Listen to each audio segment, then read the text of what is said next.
i współpracownik Amzeli.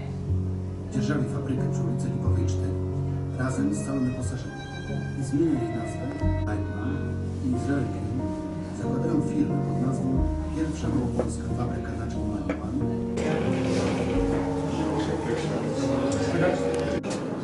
And I love the city very much. He didn't do it services. He was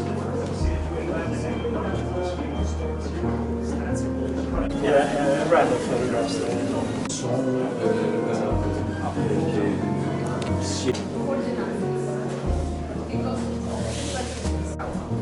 And then, yes. Krakow will pop. Among the law was saying that there should be the most Polish yeah, because it exists. There was this open. Please look at through the. If you want to use elevator, please go with heaven for over Jewish people. I want to ask you.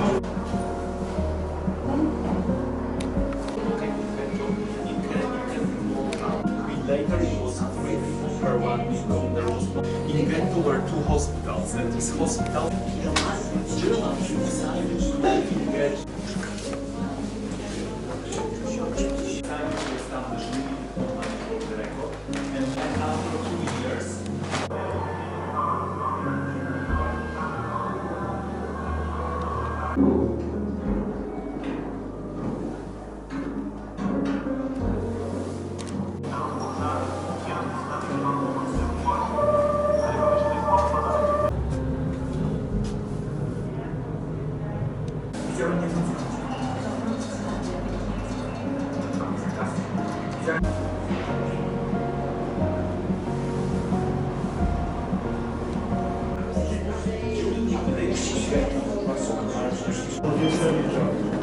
Kiedyś oby to jest one of the army devices.